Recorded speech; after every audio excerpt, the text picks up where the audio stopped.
Il y a quelques semaines, nous recevions sur ce plateau le président d'Équilibre, une association humanitaire qui dénonçait l'état de délabrement des hôpitaux irakiens. 6 ans après la mise en place de l'embargo, une de nos équipes s'est rendue sur place.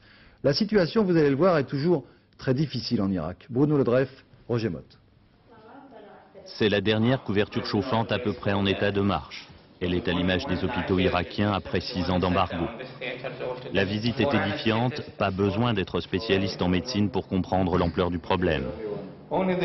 Les chirurgiens nous expliquent tout de même qu'ils n'ont droit qu'à 5 opérations par semaine. Seuls les cas les plus urgents sont traités. On manque de tout, anesthésiants, ampoules pour éclairer la salle, fils pour recoudre les malades. L'hôpital universitaire de Bagdad est pourtant l'un des plus modernes du pays. Son équipement de radiologie, ses scanners n'ont rien à envier aux nôtres, si ce n'est le petit matériel sans lequel rien ne fonctionne. Normalement, on devrait mettre une seule radio sur cette photo. Mais comme on manque de papier et de produits de développement, on en met plusieurs. Alors bien sûr, on voit moins bien. Regardez le nombre de photos. 1, 2, 3. Au total, 11 photos. Il faut tout économiser. Et le constat est le même dans tous les services.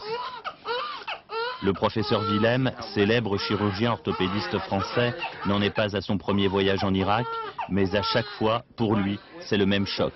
L'impossibilité de réaliser des interventions majeures dans ces conditions est aussi une faillite de la médecine irakienne. Et le troisième élément qui intervient, c'est la malnutrition, qui touche sélectivement les enfants. Le nombre de décès par malnutrition, alors qu'il était pratiquement nul avant 1989, est de l'ordre de 2000 par an actuellement. Depuis 2 mois, l'Irak peut à nouveau acheter de la nourriture et des produits médicaux. Mais il faudra plusieurs années au pays pour retrouver sa capacité de soins d'avant l'embargo.